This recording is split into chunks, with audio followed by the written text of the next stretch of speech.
Hello, beautiful people. Hopefully, you are having a wonderful day. It is a beautiful day here. I am in Florence, Oregon, home of the Essene Church. Today is their monthly church service, and they have a vegan potluck before it. So I'm excited to get to participate in that today. But first, let us say a word of prayer. God and Goddess, thank you so much for this beautiful day.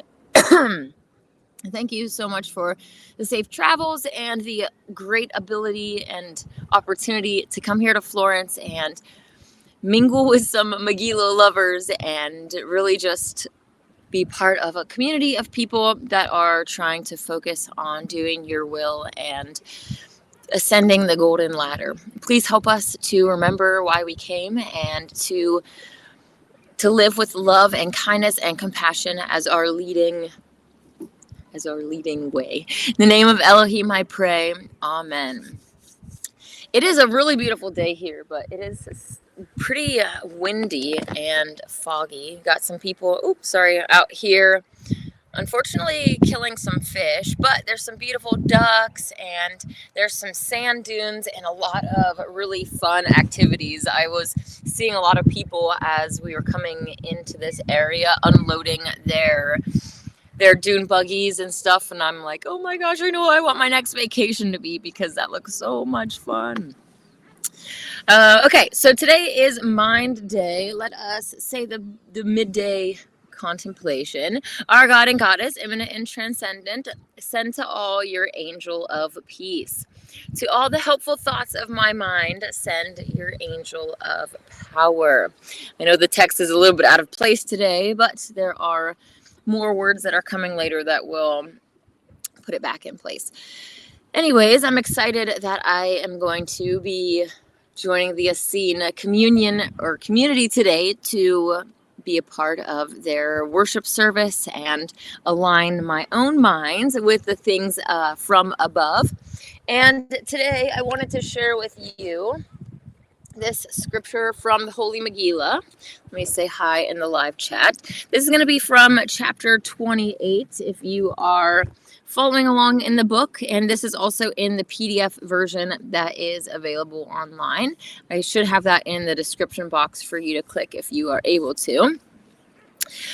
David E says, how's the trip going? It is going really well. I'm very excited to just explore this area and see what it has to offer. So yesterday I went to Eugene I was going to go there for this vegan restaurant and to find some organic nutritional yeast, and ended up that the vegan restaurant, or it was like a little food truck type thing, it was closed. And so I ended up finding this Eugene Market Fest that was going on and getting to walk around that a little bit, and ended up eating some Thai curry, which is like my favorite obsession these days. Thai yellow curry, yum, yum, yum.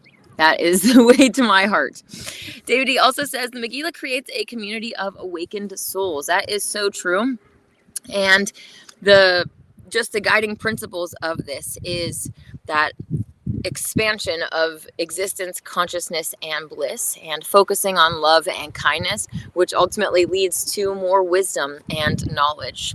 So this is from chapter 28 of the Holy Godspell, and it's called White Wizardry and Group Realities.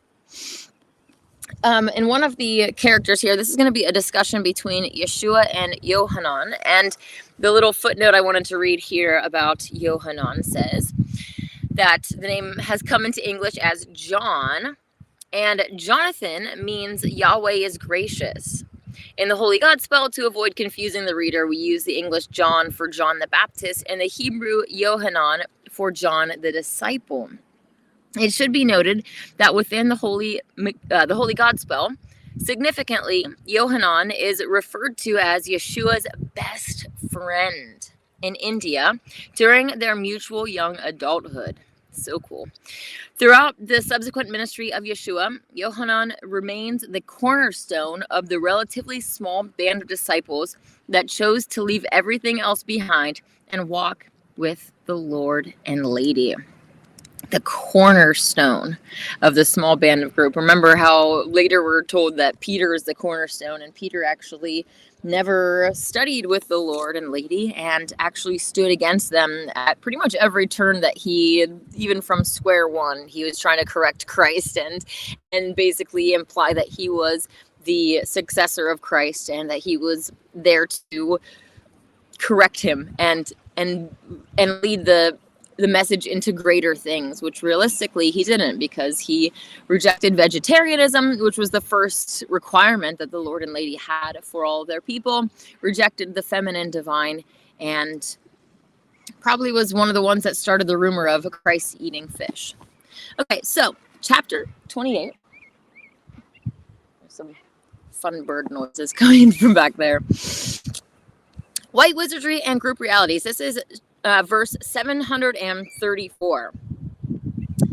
In Benares, sitting beneath a barn with a group of stable boys and street children, Yohanan and Yahshua discussed white wizardry and group realities. Yohanan said, "Yesterday, when the man asked if he was a negative thinker for storing food when it looks like a war may begin soon, you said, 'Hope for the best, but be prepared for the worst.'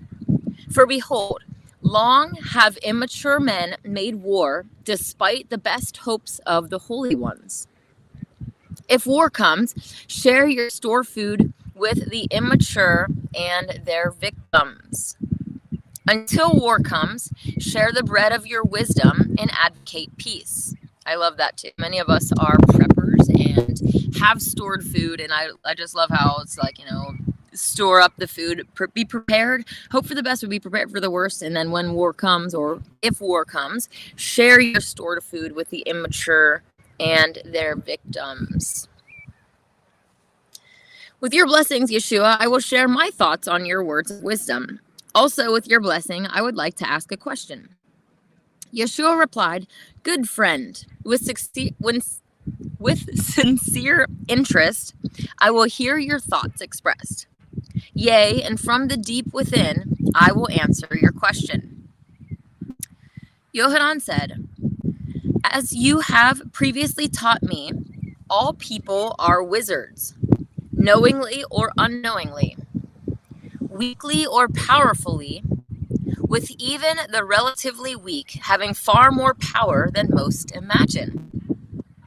I hear you, Yahshua, and I agree. What you say matches my own observations in life, both intellectually and intuitively. You have taught me that wizards, that wizards, in the most general sense, are all who have the power, latent or actualized, to exercise willpower. So essentially all beings. Also, you have taught me that wizards, in the most specific sense, are those beings aware of the power of their will, their I, to conjure, and who knowingly conjure enchantments or disenchantments in relative harmony or disharmony with the divine will. In that category are those who know that they are wizards and act on that fact, seeking training and increased ability." So we are all, let's just go back to that real quick. Wizards are,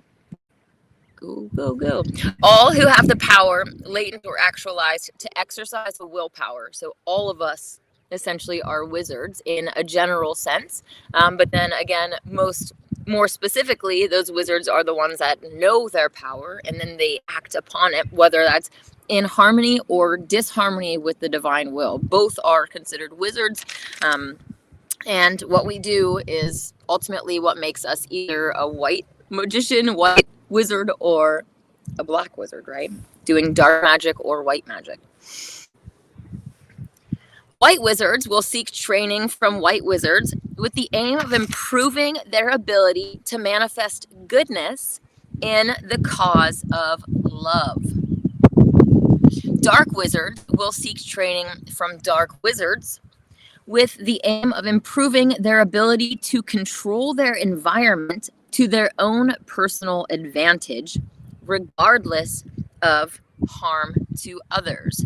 For so long, those are the ones that we have been given examples of, right? We're so often programmed to think of magic and witchcraft or wizardry as something that's evil, when in reality, these are just tools that can be used for good or bad. And the ones in Hollywood are the ones that are always the ones that are promoted. So we're programmed to think that it is all bad when it's not. White wizards are altruistic. The dark are greedy and selfish, cruel and cunning. You have taught me that, according to our intention and methodology, we become good white wizards or bad dark wizards. Most of us passing through various shades as we rise and fall on the rungs of consciousness. Our type of wizardry, announced not only by the color of the robe of the order we affiliate with, but even more so by the color of the robe of light that is our aura, as perceived by beings of elevated consciousness. I love that. Especially because we all start basically as dark wizards in this world. We're taught spelling from a young age, and we're very ignorant of the power that we have. And so often we're taught the music and all these things that get us on that downward spiral, that use that power for negativity in our lives. And so through our awakening process, I love how it says most of us pass through various shades as we rise and fall on the rungs of consciousness. You have taught me that white wizards conjure in harmony with the divine will by affirming with the angelic choirs of the highest heavens universal love chants, such as "Let there be light," and "Peace on earth, goodwill toward all," and specific enchantments to address the various ills we have as healers. To address the various ills we as healers diagnose in our environments. I love that. These different enchantments that we can just put that power into the world. Let there be light, let there be light, let there be light, and drawing all that power and energy, putting our intent, using the power that we have as wizards to the goodness of all. Yes, I personally also still call myself a witch, but it is the same magical power that can be used for good or bad between witches or wizards and wizard dresses, which it's just easier to say witch than wizardress. So,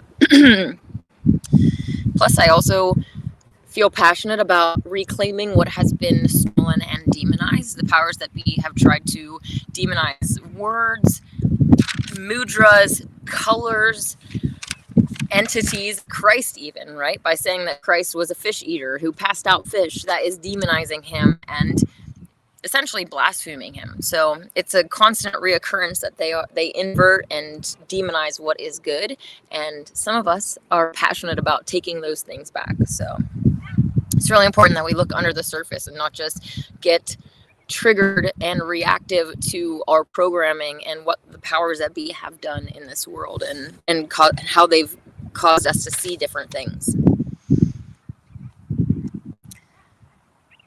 You have taught me, this is 754 in chapter 28, you have taught me that Nasarean specific enchantments are never out of harmony with the universal love chants of Jaja and Elohim in Yah.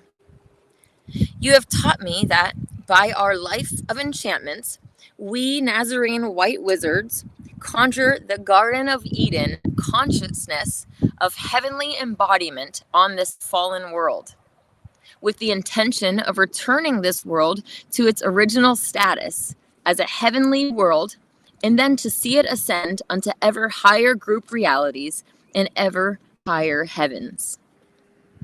Even so, as you said yesterday, for countless generations, we have watched the immature make war and conjure pain in this group reality. You advise us to always, regardless of the violence of the group reality, chant up the great universal love enchantments. and also, as Nazarene white wizards, to conjure from our inner cauldron specific wellness-enhancing enchantments in harmony with the Essene tree of life, which is the healing tree. Yesterday, your words caused me to reflect on the fact that, though throughout history, many high-potency white wizards have chanted positive enchantments of universal love, this world is still at war. I ask you, Yahshua, is the seeming incongruity of the belief in the power of positive enchantments to conjure peace and love our belief, and the stark reality of the violence of the world around us, despite our chants for world peace, explained by a true understanding of the nature of the interaction between individual ovums and group ovums? That was a big question to take in, huh? Yahshua replied, "You ask the key question, Yohanan, to which I answer, yes. Behold, each being has authority over its own ovum of light. Within your own ovum of light, you may create the kingdom of heaven within, regardless of the actions of other beings." We have that power to create the kingdom of heaven within and immediately around us, and having that peace within, of that inner peace and joy, that no matter what is going on around us, we can still hold on to that and not be affected by all of the currents and the waves that come all around us. But co-creating a kingdom of heaven in a group reality is dependent on the thoughts, words, and deeds of many beings. Lo, each being is an I, a drop of the ocean of I am, with willpower and intentions. Your good intentions may be met by the counter intentions of multitudes in a group reality. Isn't that so true as well? Especially when we're talking about veganism and trying to be on the upward spiral, that those good intentions are met by counter intentions. Even people that are like, okay, for every animal that you don't eat, I'm going to eat 3, right? And they have this negative reaction towards it, and even potentially towards you. Wherefore, a group reality is in conflict until the beings that share it come into harmony with the universal love enchantments of Jaja. Love is the higher reality, but permits freedom of choice, the great freedom. Group realities can be raised and uplifted by degrees by the chanting of universal love enchantments. The positive enchantments of our venerable ancestors, the white wizards of each past age, have kept the human species from entirely drowning in violent waves of darkness. You have to also thinking about how dark the group consciousness is, and these powerful wizards are trying to keep that darkness at bay when there's so many forces that are trying to push.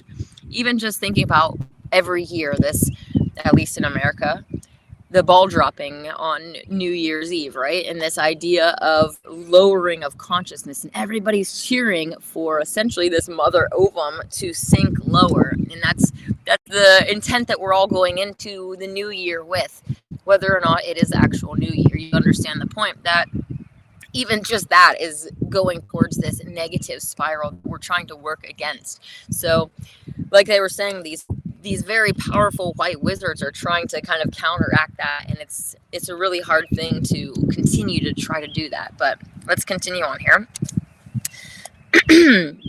We, the Nazarene white wizards of this age, contribute to the mighty wave of good set in motion by our venerable ancestors, knowing and trusting that one day the positive enchantments will be met by enough group agreement to manifest heaven on earth, which is heavenly embodiment in a resurrected Mother Nature as the shared group reality. We trust that love will be victorious, for love is all attractive and is the highest group agreement. When we chant peace on earth in the midst of continuing war, We know that we are conjuring the kingdom of heaven on earth, one verse at a time, like building a temple stone by stone. Because we rest confident in the ultimate universal victory of love, our enchantments of peace amidst continuing warfare are not chanted in the attitude of losers, but in the positive manner of confident winners. That in itself is magic. Having that positive knowing, even in the midst of all that darkness around you, having that confidence, it's just a beautiful thing. Love is the most powerful magic and is the assurance of the ultimate victory of the white wizards of Jaja and Elohim in Yah. Until that victory is manifest in the shared group reality, be gentle like a dove, but also wiser than the serpents. Be prudent and store some food before a war, but never be stingy. That is beautiful. So that is actually the end of this section here about white wizardry and group realities. Hey, Queen Ange, how's it going? Hey, Queen Anana, I hope you're doing well. I am doing great. And I really love that story and a little bit of advice and kind of encouragement about how, we trust that love will be victorious. For love is all attractive and is the highest group agreement. I love that. And the Holy Megillah definitely keeps revealing to me and those that read it that it is the religion of love, and I just really love that. It's making me feel more loving towards myself and towards the world around me and the people that don't act very lovingly. It's helping me a lot, so I'm very grateful for it. And this is actually why I am in Florence today. Florence is the home of the Essene Church, and the translator Day of Greenleaf is here, and we'll be doing their Essene monthly service this evening, and I'm super excited. It is at 3 p.m. It's going to start with a vegan potluck, which I'm super excited about. There are, more vegetarian teachings in here, but it just makes sense to have everything vegan so that everybody can eat it. People like myself, whether or not the scriptures say, eggs and milk from these animals can be taken care of, I don't believe that is proper human food, so I'm not going to partake in that, even if scriptures say that I can. So yeah, I'm really happy that it's going to be a vegan potluck. I'm planning to take a cheese dip and some veggies with me, and also some of the peanut butter chocolate little dessert bites that I make for the full moon celebration. So I'm really excited about that. I may or may not take some pictures to share with you. I'm not really sure how the vibe of everybody is there, and I don't want to be intrusive and come in I don't know. I understand that it's not it's a little bit more older school, and I'm kind of not really Hollywood, but I'm planning on dressing up and wearing a nice dress and my boots and kind of being me. So we'll see what happens. I'm really excited. And like I was saying, I don't really want to shove a camera in people's faces, but I would really love to share the experience with you as much as possible. And yeah, I should have actually reached out today and asked him to come on an interview here with me for my live stream. Maybe in the future, that'd be really fun. I'm wanting to do more interviews and have more people on here that can help teach and illuminate all of our paths into higher levels of consciousness and existence and bliss. So really exciting. Love and always in love. Yeah, I love that. I think I don't know if I actually showed you guys the finished product, but I kind of took over the bulletin board making in the Ascension Center that I'm working on. And so at the top it says love and always in love. Then we have the 10 commandments. This one here is a verse about gossiping. This is a verse about the now. And then we have the love kindness star that was taught to everybody on their first day of butterfly school. So super excited. And then I did the inside as well. It looks like some of the same things pretty much. But I love that you said that. So it's kind of cool that the Ascension Center is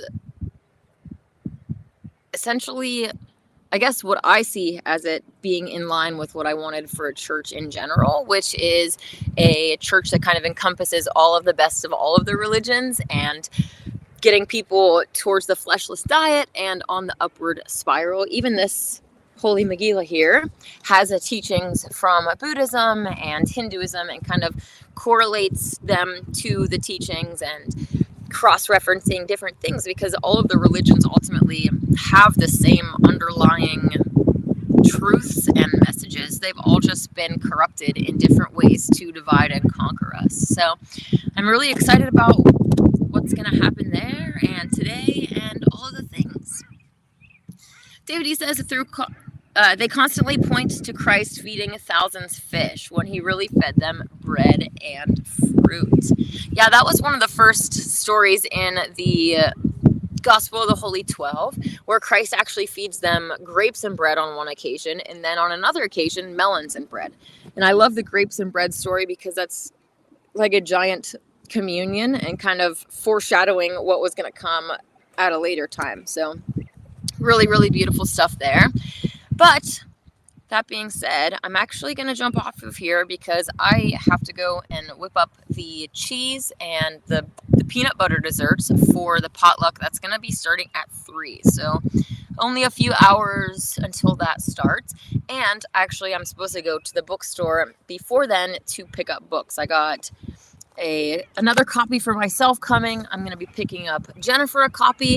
I'm going to at least pick up one other copy and maybe some other books. So I'm super excited to go to the bookstore, and I love books. In case you guys don't know that about me, I have a pretty large book collection going on and just love the spiritual topics and healing. And so, yeah, super excited about that. And I'll probably at least take some footage of the bookstore, since it won't be like invading on other people's privacy in like the group ceremony or whatever. But yeah, we'll see what happens, and I will keep you informed. If I don't connect with you again today, I will see you tomorrow for the noontime meditation peace contemplation, and I will let you know how everything goes. I hope that you have a wonderful day. May God and the Goddess bless you.